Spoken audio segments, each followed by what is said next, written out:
émission de la Grande Loge Mixte de France. Pierre de Touche.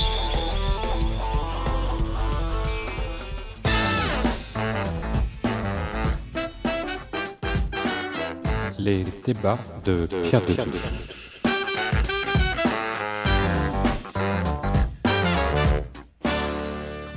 Alors, fin août, le président de la République, Emmanuel Macron, a annoncé que la chanteuse franco-américaine Joséphine Baker ferait son entrée au Panthéon à l'automne prochain.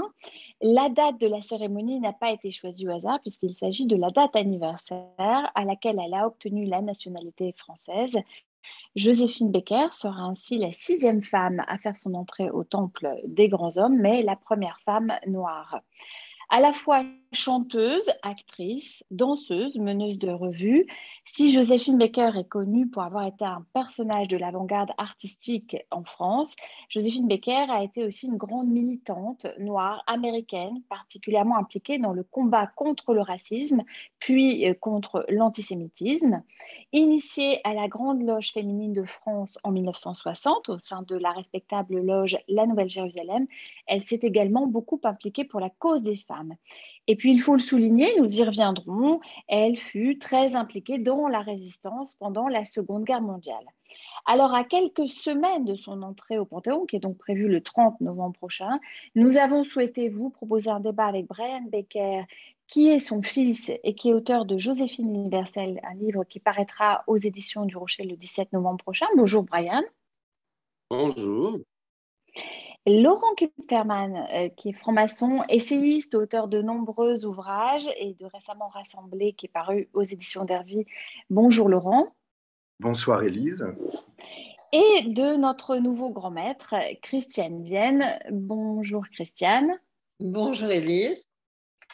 Et nous avons choisi d'intituler ce débat Joséphine l'universelle. Alors je dois dire que nous avions choisi d'intituler ce débat Joséphine l'universelle quand nous avons appris que Brian Baker a publié un livre qui s'intitule Joséphine l'universelle et il nous a gentiment autorisé à utiliser le titre de son ouvrage pour ce débat.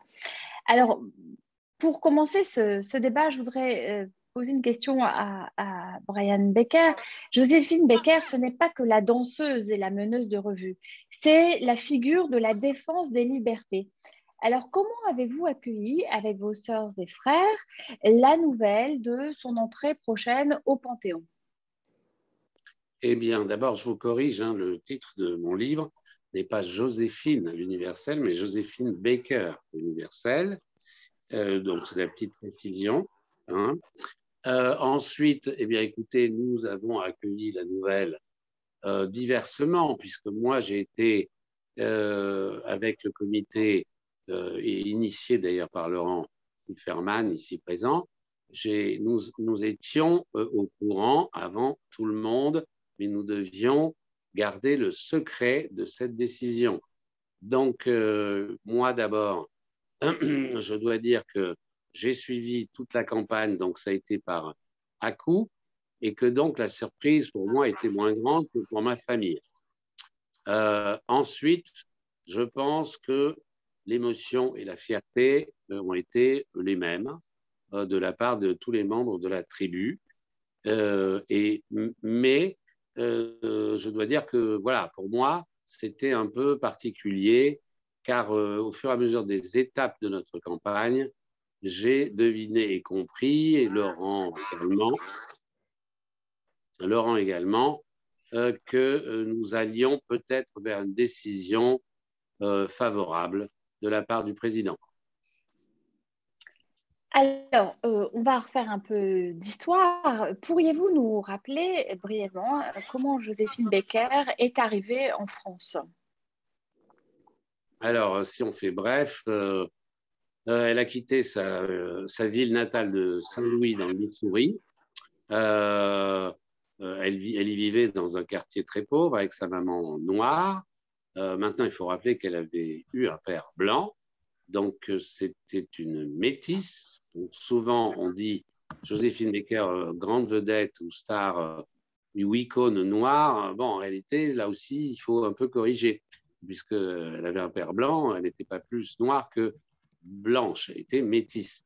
mais c'est vrai qu'elle a vécu avec sa maman et son beau-père noir et avec ses beaux-frères et belles-sœurs noires. Donc, peut-être qu'elle se considérait un peu plus du côté noir afro-américain que blanche.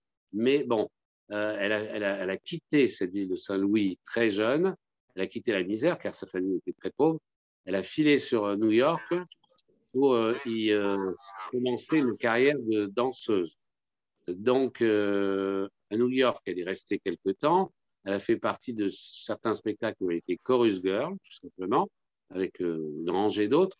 Sauf qu'on l'a remarqué déjà, même sur les photos, lorsqu'elle levait toute la jambe, celle qui avait le regard ou je dirais, le gestuel, même en photo, la plus énergique, eh bien, c'était elle déjà. Elle s'est fait remarquer, du coup, pour être engagée pour une revue allant sur Paris, qui s'est appelée donc la Revue Nègre, avec tout un groupe de musiciens pour un spectacle qui a fait un peu scandale en 1925 lorsqu'ils sont arrivés, car basé sur du Charleston, basé sur des danses un peu à la fois tribales, africaines, mais revues et corrigées.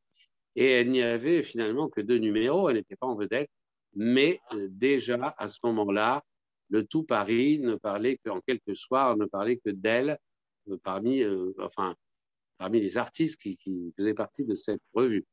Et du coup, quand la revue, au bout d'un certain temps, est rentrée aux États-Unis, Paris a retenu ma mère, Joséphine Baker, en lui proposant un pont d'or pour devenir vedette et surtout meneuse de revue de music hall. Et tout a commencé pour elle avec Paris et sa carrière artistique. En fait, elle était devenue en quelques semaines d'une danseuse qui n'avait que 2 numéros dans un spectacle, elle était devenue vedette et ça a duré toute sa vie. Alors, c'était une artiste avec des valeurs universelles, mais aussi surtout des valeurs d'émancipation, liberté des femmes, liberté des Noirs, liberté sexuelle. Elle a choisi la République qui défend les valeurs universelles, Brian Baker. Oui, et donc on peut dire que d'abord, ça a été une femme, enfin déjà une jeune femme, puisqu'elle avait 19 ans lorsqu'elle est arrivée à Paris, une jeune femme libérée à tout point de vue, indépendante, mais il y en avait d'autres à cette époque. Et alors, évidemment, certains parlent qu'elle a défendu, qu'elle a été féministe ou défendu la cause des femmes. Ça n'est pas exact. Elle a défendu la cause des femmes et des hommes. Pour elle, il n'y avait pas, elle ne dissociait pas les femmes des hommes. Donc pour elle, il fallait que les hommes soient et les femmes libres. Il fallait qu'ils ne soient pas victimes de racisme, mais de respect. Et c'est ce qu'elle a découvert, en tout cas, et vécu dans le Paris des années 20, où il y avait peut-être des problèmes, mais où il y avait une vie artistique, en tout cas intrépide, et où il y avait beaucoup d'autres femmes libérées, libres, indépendantes, tout comme elle. Alors, Laurent Kupferman, Joséphine Baker, c'est un personnage qui correspond donc à l'avant-garde artistique, on l'a dit, et qui va défendre toutes les valeurs émancipatrices et s'impliquer dans la défense de toutes les valeurs de liberté. Oui, et c'est ça qui est tout à fait passionnant avec Joséphine Baker, c'est qu'elle incarne à elle seule le triptyque républicain. Comme Brian vient de le rappeler très justement, Joséphine Baker est une femme libre, émancipée. Elle travaille, elle a pris la décision de quitter jeune son pays pour venir trouver son destin et réaliser son destin en France. Je veux rappeler qu'en France, elle a ce sentiment pour la première fois d'être regardée comme une personne et non plus comme une couleur. C'est énorme. Il ne faut pas oublier qu'elle vient d'un pays où règne la ségrégation, c'est-à-dire qu'il y a des autobus pour les Blancs, des autobus pour les Noirs, des restaurants pour les Blancs, des restaurants pour les Noirs, des spectacles pour les Blancs, des spectacles pour les Noirs. Elle arrive dans un pays, certes, ne soyons pas des bisounours, il y a des problèmes de racisme comme il y a des problèmes de racisme partout dans le monde, mais ça n'est pas inscrit dans la loi comme ça l'était aux États-Unis. Je veux donc ajouter aussi donc, le principe d'égalité qu'elle incarne parfaitement. Elle s'est battue tout au long de ses engagements, que ce soit auprès de Martin Luther King ou auprès en France de la LICA, qui deviendra la LICRA. Elle s'est battue pour l'égalité et puis la fraternité. Et Brian ne me démentira pas, elle se bat pour une fraternité universelle, notamment en créant cette famille merveilleuse, la tribu arc-en-ciel. Christiane Vienne, c'est donc pas étonnant qu'elle soit devenue franc-maçonne. Je ne sais pas si ce n'est pas étonnant, mais en tout cas, elle honore la franc-maçonnerie. Et la franc-maçonnerie s'honore d'avoir compté dans ses rangs une femme comme elle. C'est extrêmement intéressant ce que Brian et Laurent ont dit, parce qu'en fait, elle incarne d'une certaine manière toutes les femmes, sans en renier aucune. Elle est mère, et elle est mère d'une tribu qu'elle a choisie, et elle assume ce rôle. Elle est en même temps une artiste, elle est une résistante, elle est une militante. Donc, elle incarne des figures féminines que l'on n'a pas l'habitude de mettre ensemble. On a une tendance, surtout dès qu'il s'agit de femmes, de mettre dans une petite case. Une femme bien, c'est une mère, mais elle est tout à la fois. Et c'est extraordinaire de se dire aussi, en tant que francs-maçons, que nous qui avons vocation à rassembler ce qui était part, elle rassemble un peu ce qui était part déjà en elle-même, et elle cherche toute sa vie à rassembler ce qui était part dans la société. Quand elle mène des combats antiracistes, et j'aimais beaucoup ce qu'a souligné Brian, elle ne se bat pas pour les femmes, elle se bat pour l'égalité, elle se bat pour des principes, ça concerne autant les hommes que les femmes. Et c'est ça qui la rend, je dirais, fondamentalement dans son approche franc-maçonne. Et en tant que franc-maçon, je ne peux pas m'empêcher de souligner aussi que nous travaillons au progrès de l'humanité. Mais qu'est-ce que c'est que le progrès de l'humanité, si ce n'est justement participer à tous les combats qu'elle a menés et qui, pour la plupart d'entre eux, sont loin d'être terminés. Donc, d'une certaine manière, elle incarne aussi les valeurs de la franc-maçonnerie. Alors, Brian Becker, Christiane Vienne soulignait à l'instant l'universalisme qu'a beaucoup défendu Joséphine Baker. Elle s'est beaucoup engagée dans la résistance parce que c'était insupportable que la France soit balayée, battue. Est-ce que cet engagement dans la résistance était une évidence? Comment s'est passé son engagement au service de la France libre? Eh bien, pour résumer, dès que la déclaration de guerre en 1939 a été donc officielle, ma mère a tout de suite compris, puisqu'on savait déjà depuis plusieurs années que le régime hitlérien et nazi était basé sur de l'antisémitisme et du racisme en général, et sur une domination de l'Europe et éventuellement du monde. Elle, comme d'autres personnes, ont décidé de s'engager dès qu'ils l'ont pu auprès de forces qui refusaient, contrairement au maréchal Pétain, qui refusait non seulement la capitulation, au niveau militaire, il n'y avait pas grand-chose à dire, mais la capitulation, j'allais dire, mentale, et donc elle a rejoint et proposé ses services aux forces françaises libres à la suite de l'appel du général de Gaulle, considérant, et il faut bien revenir là-dessus, que la France l'avait accueilli, l'avait aimé, on avait fait une grande vedette. Pour elle, il était tout à fait normal et logique et d'entrer en résistance et de servir la France, la vraie France pour elle, donc celle qui ne pouvait pas accepter les lois antisémites, les lois racistes et un état de dictature.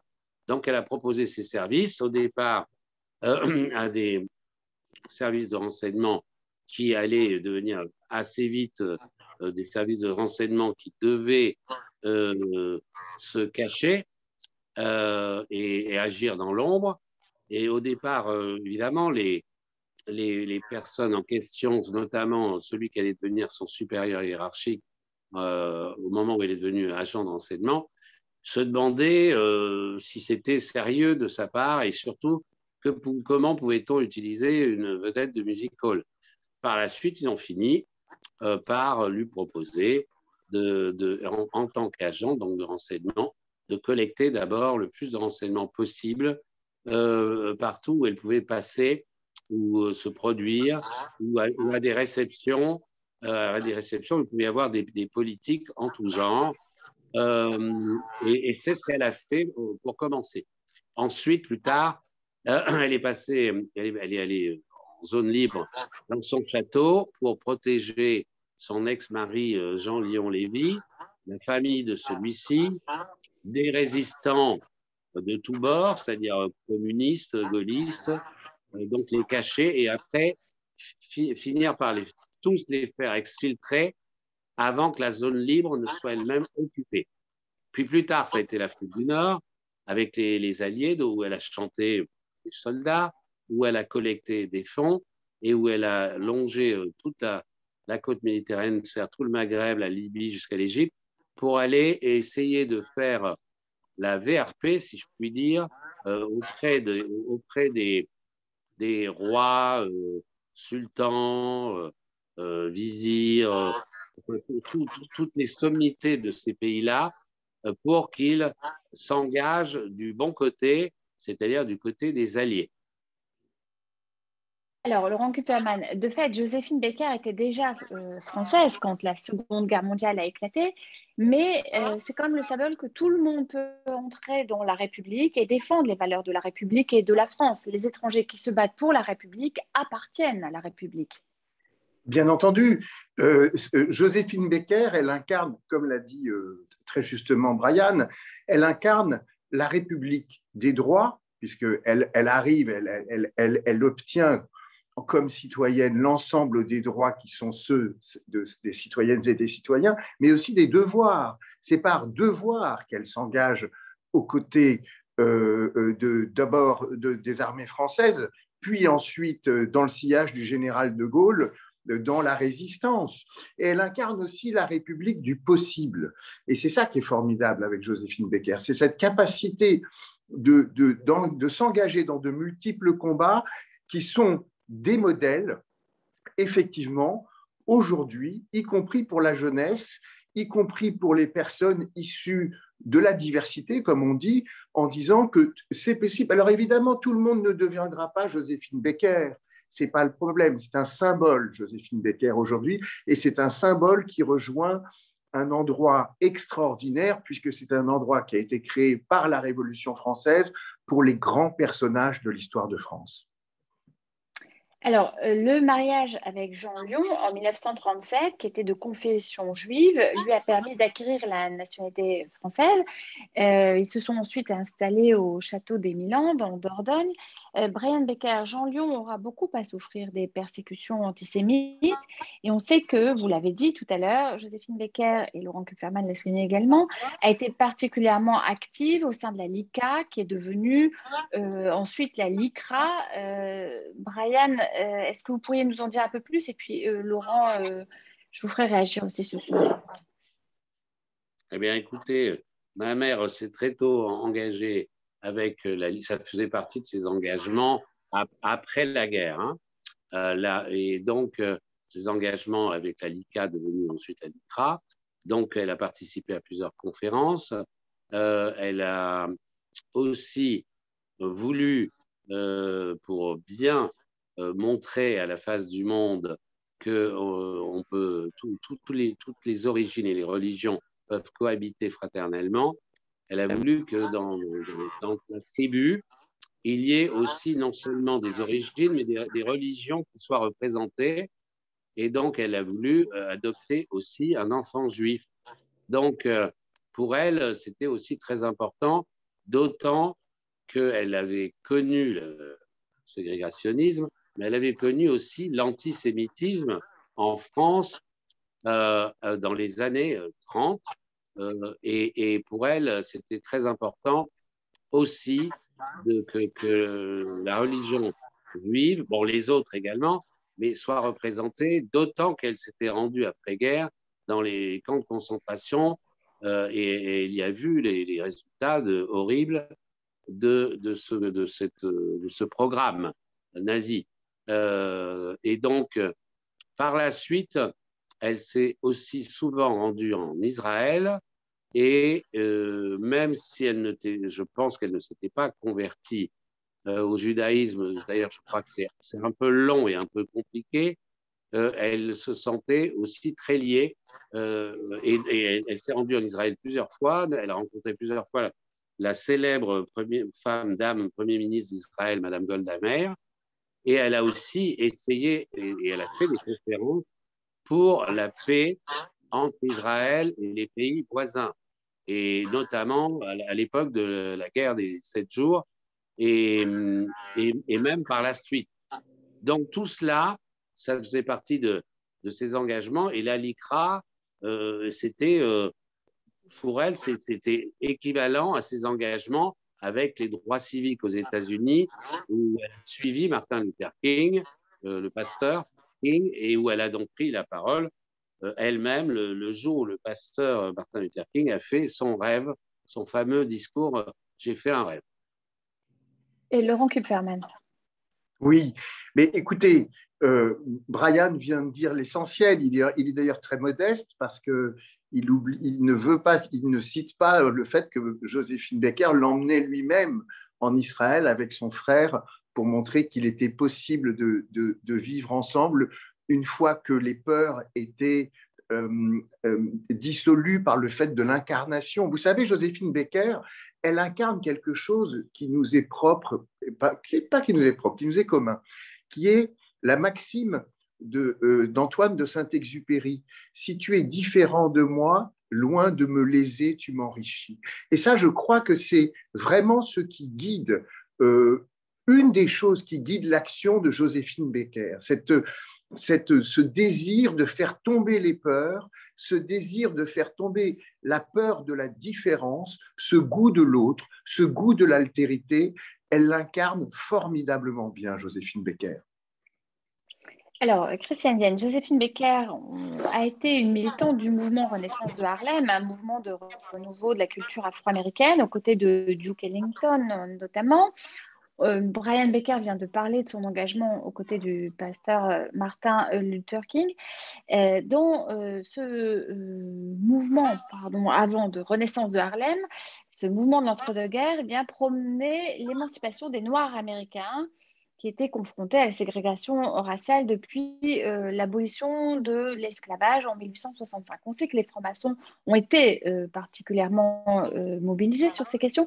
Est-ce que vous pourriez nous en dire un peu plus ? Je dirais que les francs-maçons ont été mobilisés sur ces questions, mais il n'en demeure pas moins qu'aux États-Unis, pendant très longtemps, les Noirs n'étaient pas admis dans les loges maçonniques. Donc, il ne faut pas être hypocrite ou nous attribuer des mérites que nous n'avons pas. Le combat pour l'émancipation, ce sont les Noirs qui l'ont mené eux-mêmes avec courage. Et il y a une dimension extrêmement intéressante peut-être pour nous, francs-maçons, c'est la dimension du mouvement des droits civiques, finalement, où la demande, l'utopie, le rêve, c'était de devenir des citoyens.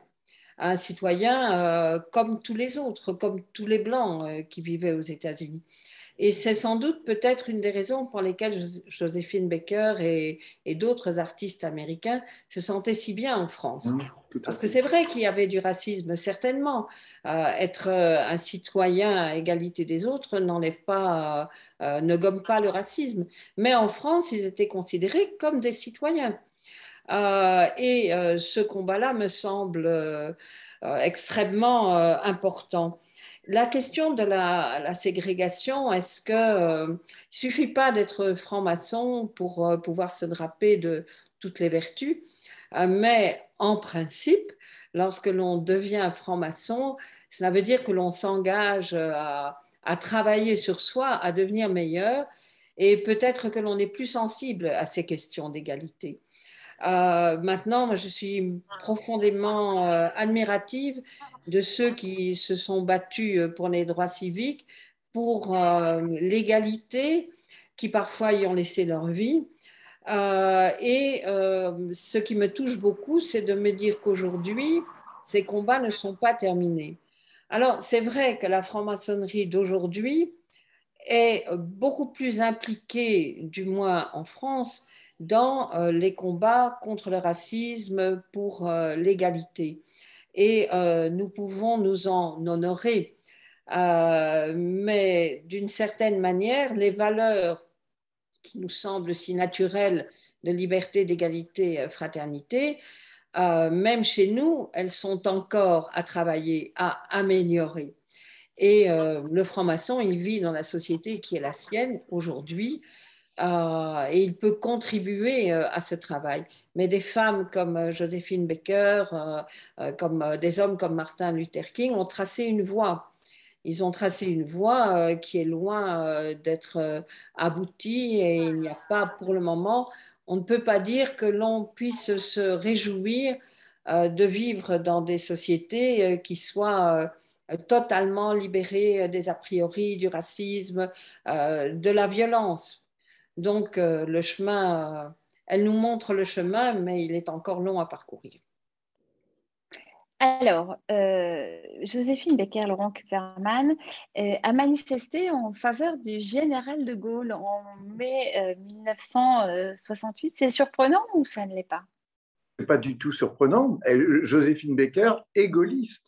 Donc, elle est gaulliste depuis son engagement dans le sillage du général de Gaulle. Elle était, Brian l'a dit en filigrane. Mais je vais aller un petit peu plus loin. On parle souvent des informations qu'elle transmettait via l'encre sympathique sur ses partitions.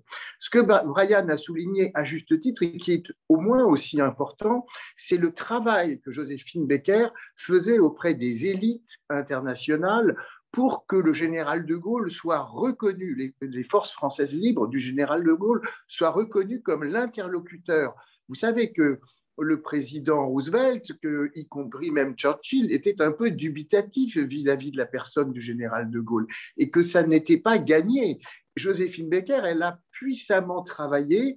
Il y a une anecdote, quand elle part de Marrakech, elle prend une Jeep pour aller au Caire. Et croyez-moi, une Jeep 3500 km, ce n'est pas une limousine. Donc, elle y va à la dure, mais elle y va, elle mange des boîtes de thon en conserve. Et une fois arrivée au Caire, elle va dans un palace et elle voit le roi Farouk. Le roi Farouk lui demande de faire un concert et elle lui dit « Non, sire, l'Égypte est neutre par rapport à la France libre, je ne peux pas chanter. » Et elle organise, via des amis qui ont des associations à proximité de la France libre, elle organise un concert, et ce concert, elle le fait présider par le roi Farouk. Et là, vous voyez, c'est une forme d'action de résistance diplomatique qui est à mettre aussi au crédit de Joséphine Baker. Alors, on va faire une courte pause musicale avec Sur deux notes de Joséphine Baker.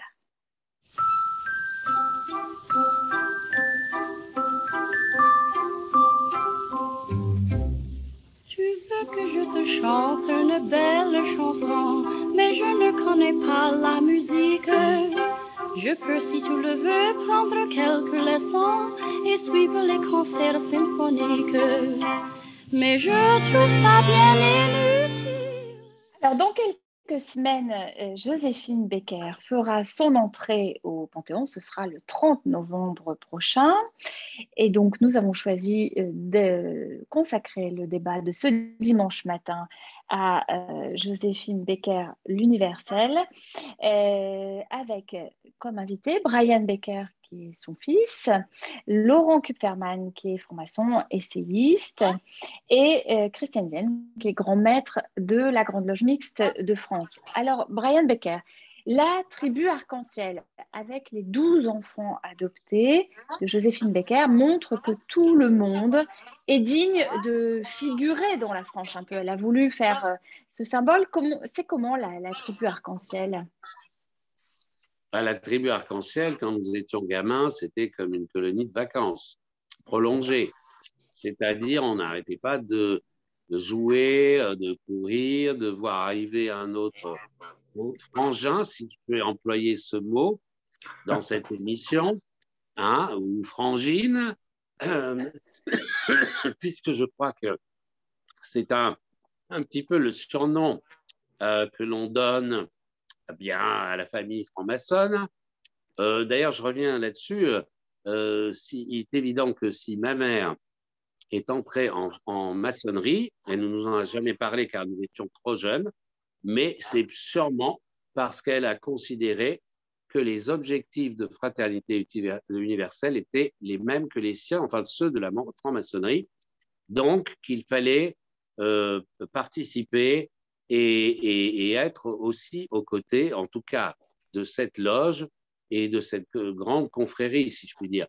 Alors maintenant, pour en revenir à votre question, voilà, nous, on vivait dans un château avec un grand parc, on était nombreux, donc à la base, c'était une grande famille et donc j'allais dire, de toutes les couleurs et de toutes les religions à la base. Bon, cela dit, notre mère n'a pas voulu trop insister sur les religions. Elle était croyante, elle était à la base de baptiste, mais elle nous disait, vous savez, toutes les religions, c'est le même Dieu en réalité, sauf que ce sont j'allais dire, les rituels, les mots qui changent, le temple, la synagogue, ou église, bon bref, mais on croit tous dans le même Dieu qui n'a peut-être pas le même nom, mais tout ça, c'est...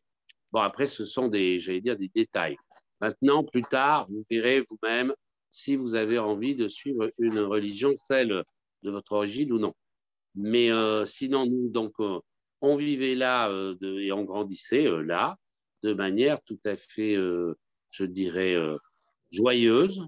Bon, avec les petits camarades du village ou de l'école communale, c'était où ça se passait pas mal aussi, même s'il y avait quelques petites remarques de certains ou des petites blagues sur les couleurs de peau. Bon, en réalité, ça n'était pas très grave. Bon, ma mère, à un moment donné, l'avait mal pris à l'école communale. On traite un de mes frères de Blanche-Neige ou etc. Et elle nous avait retirés de l'école communale pendant 1 an pour qu'on fasse cours avec des profs particuliers.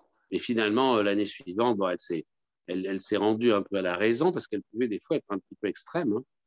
Et bref, c'était pour la bonne cause. Mais bon, on est retourné après dans les écoles ou dans les collèges. Et voilà, on a grandi. Et le plus important, c'est qu'on est resté unis. C'est ce qu'elle souhaitait.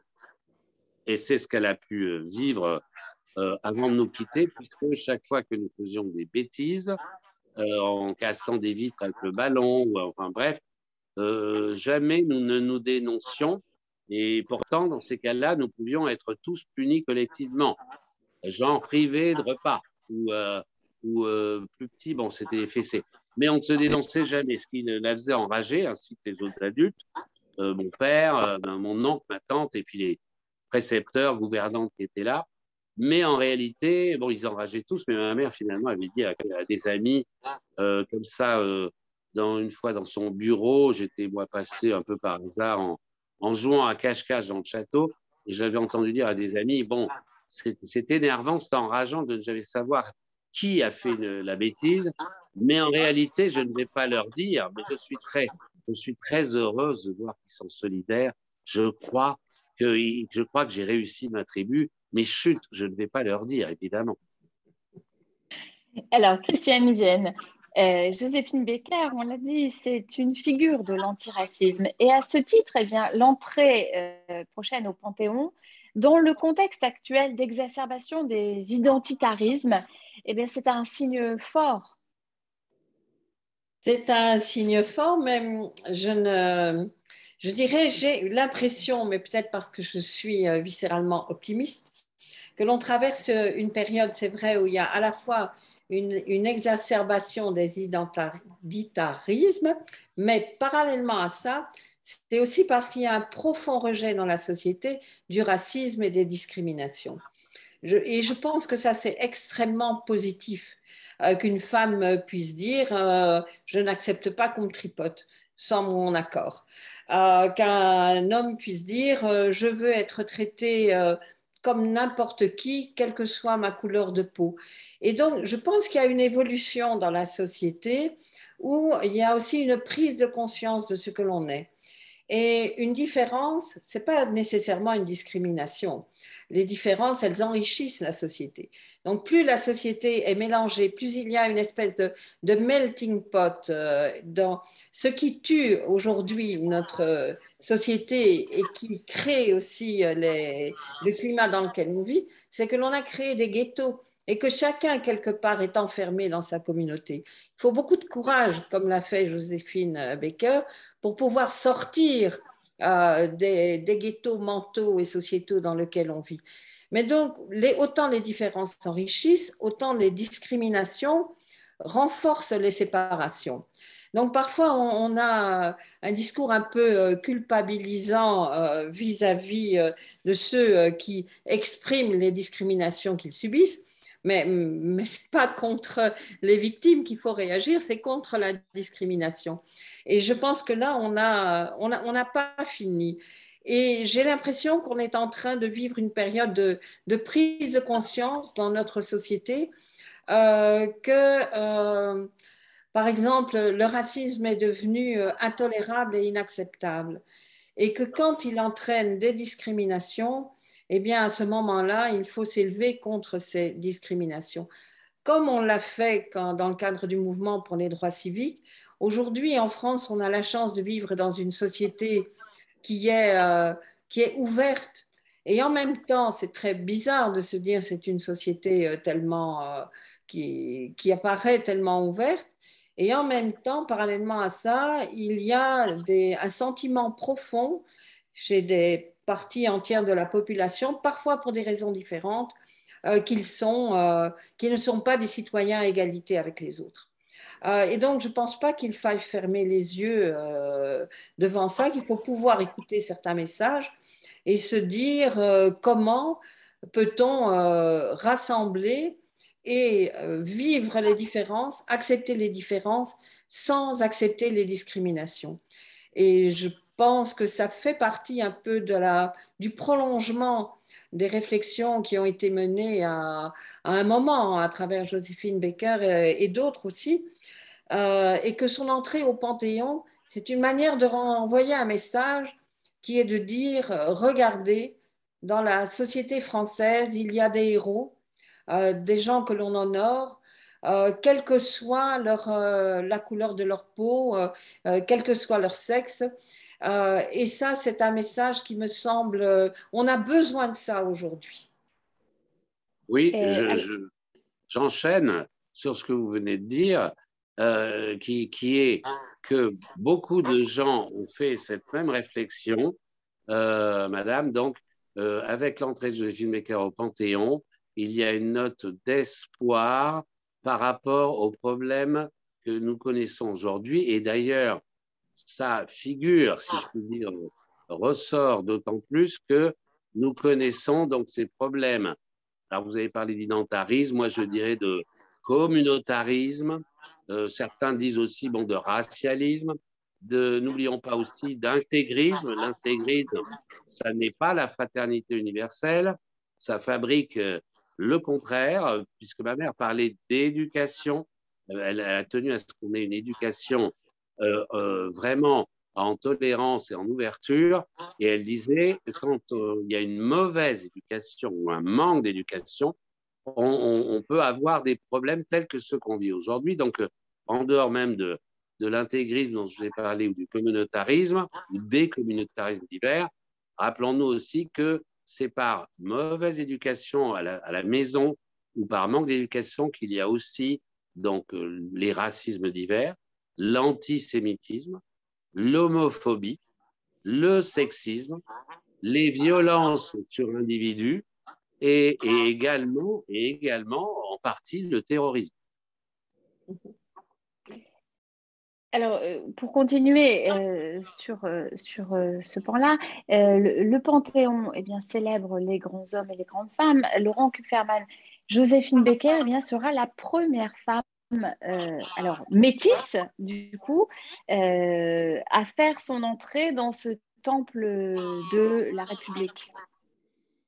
Oui, mais je pense que, comment dire, c'est à la fois une très belle chose, mais qu'on ne peut pas la réduire à ça, Joséphine Baker.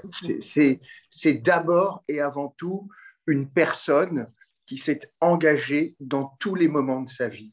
Et évidemment, c'est très bien qu'il y ait une femme de plus au Panthéon. Il n'y en a évidemment pas assez, on est bien d'accord.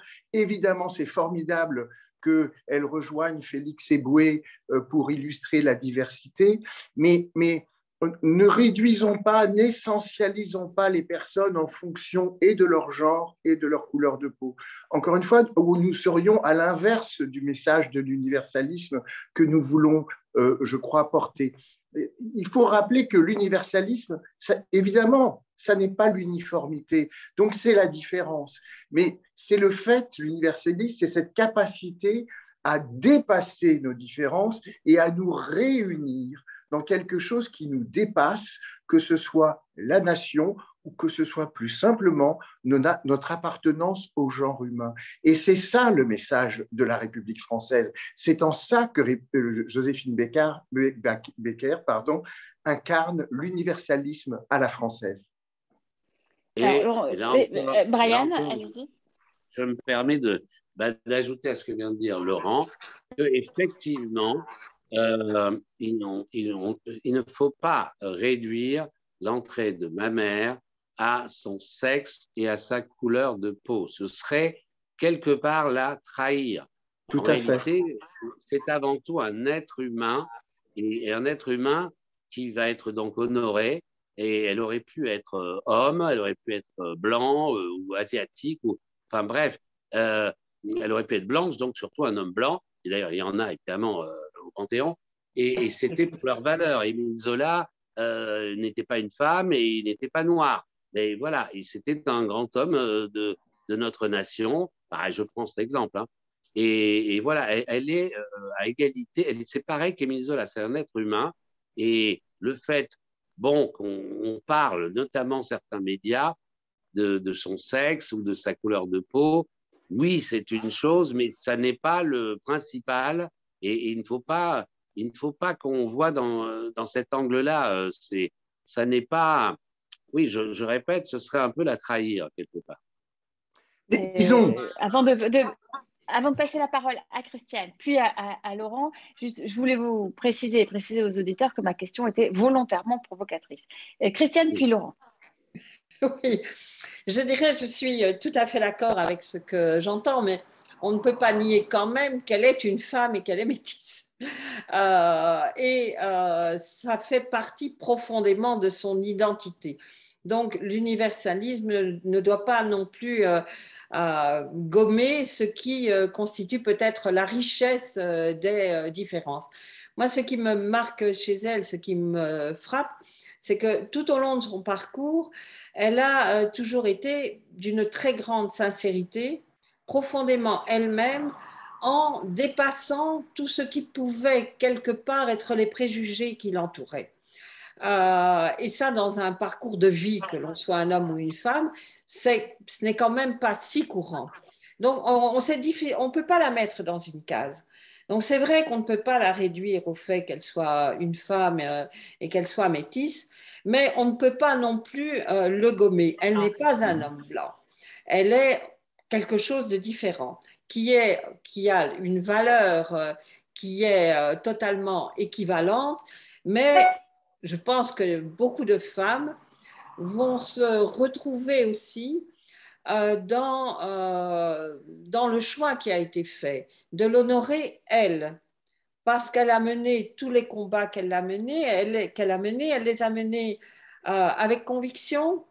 Vous disiez tout à l'heure, parfois peut-être qu'elle s'est trompée, mais ça, peu importe. Elle a été vraie dans tout ce qu'elle a accompli. Donc, c'est aussi tout ça qui fait. Mais je ne voudrais pas que l'universalisme essaye de gommer le fait que, à un moment dans la société, le fait d'être une femme, ça demande une autre, comment? L'émancipation pour une femme a des nuances très différentes de ce qu'elle prend pour un homme.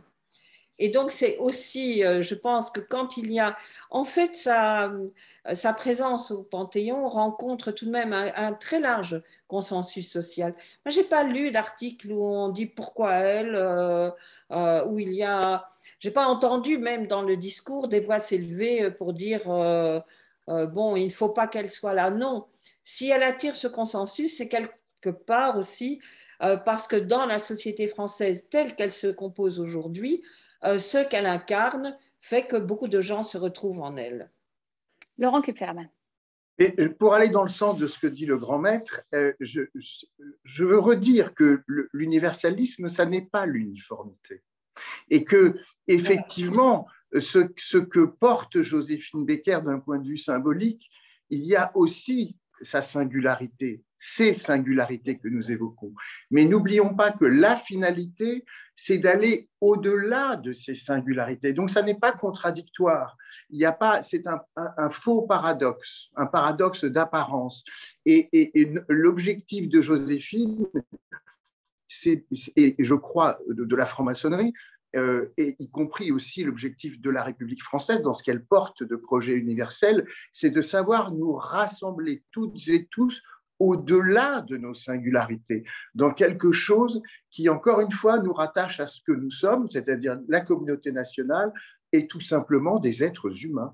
Oui. Oui. Alors d'ailleurs, je voulais ajouter à Madame le grand maître, donc, effectivement, ben oui, donc, c'est votre fonction, donc, enfin, votre ou grade, je pense, je connais pas bien mais moi, j'aime bien Madame grand-maître. En tout cas, moi, j'ai beaucoup de, je ne connais pas, bon, effectivement, tous les us et coutumes en franc-maçonnerie, mais en tout cas, moi, j'ai beaucoup de sympathie pour la franc-maçonnerie, dans le sens que ma mère, si elle y est entrée, c'est pour les raisons évidentes donc de partage, de solidarité, d'égalité que vous représentez. Donc ça, c'est très important. Et c'est les mêmes buts, c'est la même perspective d'un avenir meilleur et plus harmonieux. Et alors maintenant, moi, je vous ai entendu, c'est vrai que on ne peut pas, évidemment, on peut pas réduire l'entrée au Panthéon de ma mère à son sexe et à sa couleur, mais il est vrai qu'on ne peut pas non plus oublier que pour une femme, ça n'est pas que comme pour un homme, et que pour une femme de couleur, c'est pas non plus. Et effectivement, là-dessus, on peut vous rejoindre. C'est-à-dire que, comme disait Laurent, c'est peut-être pas incompatible oui, de le préciser, de le rappeler, et pour la société, c'est important, mais aussi de ne pas, parce que certains médias ont tendance vraiment à réduire à fond la caisse et à dire ah, c'est l'entrée d'une femme noire au Panthéon, hein, voilà. Enfin, en gros, on ne parle que de ça, du fait que c'est la première femme noire et artiste de music-hall au Panthéon. Oui, c'est vrai, mais eux, ils en font trop là-dessus, vraiment. Vraiment, ils en font. Oui.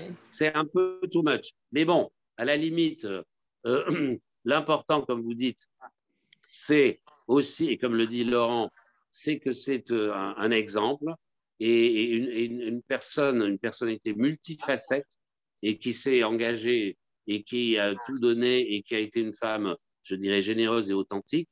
Alors maintenant, pour vraiment vous donner un tout petit exemple, mais là vraiment c'est minuscule, personne n'a contredit pour le moment l'entrée au Panthéon de ma mère, mais une femme ces derniers jours a un petit peu raillé cette entrée. C'est une femme célèbre, il s'agit de Brigitte Bardot, qui a considéré que ce qui a été fait autour de Jean-Paul Belmondo et Joséphine Baker est vraiment trop, que ça n'est pas, probablement, elle a même dit, je pense que ça n'est pas ce qu'ils auraient souhaité, ni l'un ni l'autre. 10 ans d'ailleurs, Joséphine Baker est une femme incomparable, que j'ai moi-même défendue en télévision pour la sauver de la ruine alors que je ne la connaissais pas, mais c'est vraiment une entrée au Panthéon et pour Belmondo, une cérémonie aux Invalides, je trouve que c'est exagéré. Et c'est une femme qui l'a dit. Évidemment, elle ne représente pas les femmes ou même les êtres humains de notre société qui, comme vous le dites, en tout cas, jusqu'à preuve du contraire, on n'a quasiment pas entendu de voix s'élever contre cette décision. Laurent Kupferman, puis Christiane Vienne. Le Panthéon, ce n'est pas le top 50. On n'entre pas au Panthéon parce qu'on est célèbre. Donc c'est un faux procès qu'évoque les propos de Brigitte Bardot. Ce qui fait que Joséphine Baker rentre au Panthéon, c'est l'apport à l'esprit civique de la nation qu'elle symbolise et qu'elle incarne. C'est pas sa notoriété, c'est pas le fait qu'elle ait été une artiste formidable et illustre, c'est son engagement, c'est ses engagements qui font qu'elle entre au Panthéon parce qu'elle est un modèle, parce qu'elle est un exemple et qu'elle incarne, je le redis, la République du possible. Donc, c'est encore une fois, je veux le redire, cette polémique ou ce début de polémique, pour moi, n'a pas grand sens. Christiane Vienne. Oui, je partage ce que vient de dire Laurent, mais je voulais ajouter, c'est la tentation parfois lorsque l'on avance, mais comme le disait si bien son fils, l'image, voilà, femme noire, c'est d'arriver à une étape suivante qui consisterait à dire, ben c'est bon, on en a une, on a le quota. Et donc, je dirais, je pense qu'il ne faut pas se méprendre. Enfin, je crois que Laurent a bien exprimé ce que signifie son entrée au Panthéon. On n'est pas sur la symbolique simplement de ce qu'elle représente en tant que femme et que femme de couleur, mais surtout, ce qui entre au Panthéon, c'est toutes les actions qu'elle a menées dans sa vie, tous les combats qu'elle a menés, et c'est ça qui est exemplaire. Donc, moi, je connais plein de femmes que je ne trouve pas du tout admirables, et que ce n'est pas parce qu'une femme le dit que ça a du sens. Mais l'action qu'elle a menée, en ce sens-là, c'est bien, et je tiens à le souligner, c'est bien l'universalité de ce qu'elle représente qui entre au Panthéon. C'est l'exemplarité de son action. Si elle avait été un homme et mené le même parcours de vie, les mêmes actions, il méritait d'entrer au Panthéon. Donc, je pense effectivement qu'il faut dépasser ces polémiques tout à fait stériles, mais garder à l'esprit que je suis quand même heureuse qu'aujourd'hui, ici et maintenant, en France, on puisse honorer une personnalité comme elle et les actions qu'elle a menées. Je trouve que ça me remplit d'une certaine manière. Ça donne un peu de fraîcheur aussi à une situation que l'on peut ressentir dans la société comme un peu bloquée, où chacun reste sur ses positions. Et Laurent Kupferman. Je veux aussi ajouter aux propos auxquels j'abonde, les propos du grand maître, c'est deux choses. Ça apporte un peu de joie. Ça apporte un peu de lumière. Et comme on est dans une société qui n'est quand même pas extrêmement lumineuse et il n'y a pas non plus de motif de se réjouir, eh bien là, ça va nous faire du bien. Je veux aussi rappeler une autre chose, c'est que quand Joséphine Baker, elle est aux côtés du pasteur Martin Luther King. Brian l'a rappelé tout à l'heure, elle est la seule femme à prendre la parole, juste avant le fameux I Have a Dream. Mais elle le fait comment? Elle le fait en uniforme de l'armée de l'air française, avec toutes ses décorations. Et là, je dis quel magnifique symbole aussi. Ça aussi, nous devons l'entendre, nous devons le regarder, et ça aussi, c'est exemplaire. Alors, nous cheminons doucement vers la fin de cette émission. Trois questions rapides à chacun d'entre vous. Laurent Kupferman, comment s'inspirer de cette figure sans en faire un objet de récupération militante? Je voudrais, par exemple, prendre l'exemple de ce que fait la famille Traoré avec le pasteur Martin Luther King. Comment s'inspirer de ce qu'a fait Joséphine Baker sans en faire un objet de récupération militante? Écoutez, vous savez, la seule militance qui compte, pour moi, c'est la lutte contre les discriminations, la lutte contre le racisme, la lutte pour arriver vers un monde meilleur et plus éclairé. Et je crois que c'est ça le message de Joséphine Baker, et que Joséphine Baker, bon, c'est vrai, elle a peut-être été aux côtés de Martin Luther King. Je ne pense pas qu'elle était hostile à Malcolm X, j'en sais rien. Brian pourrait nous le dire. Mais puisque vous voulez montrer deux voies différentes de lutte contre le racisme, encore une fois, face à l'hydre raciste, il n'y a qu'une seule solution, c'est l'action, c'est l'union et c'est l'engagement. Et c'est ça le message de Joséphine Baker. Et Christiane Vienne, en conclusion, Joséphine Baker, n'est-elle pas le symbole du refus de l'assignation et le symbole de l'émancipation qui est si cher au cœur des francs-maçons? Oui, d'une certaine manière, bien sûr. Je dirais tout à l'heure, en écoutant Brian raconter les débuts de sa vie, donc je dirais l'assignation qui était la sienne, c'était d'être une mère de famille nombreuse dans un milieu très pauvre de l'Amérique raciste. Donc, si elle est arrivée là où elle est, c'est qu'à chaque étape de sa vie, elle a opéré des choix qui l'ont sortie des pièges dans lesquels et du milieu dans lesquels elle pouvait se trouver. C'est un très beau parcours. Ça montre aussi que c'est possible parce que lorsqu'on analyse son parcours, à plusieurs moments, on se dit mais c'est incroyable, comment elle a pu faire ça, comment elle arrive à faire tout ça. Mais elle y arrive parce qu'à chaque fois, là où beaucoup d'entre nous diraient restons à notre place, on ne fait pas de vagues, on ne bouge pas, elle voit une opportunité.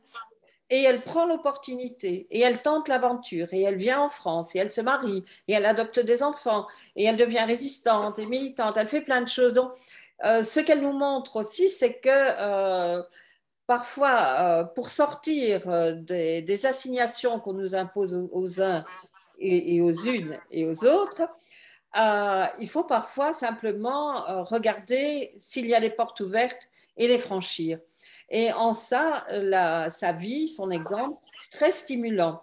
C'est très stimulant aussi, je dirais, pour les francs-maçons que nous sommes, de se dire, si elle l'a fait, c'est possible. Si c'est possible pour elle, c'est possible pour d'autres. Alors, Brian Baker, c'est à vous que reviendra le mot de la fin. Est-ce que paradoxalement, cette panthéonisation, ce n'est pas la panthéonisation d'un destin éminemment français?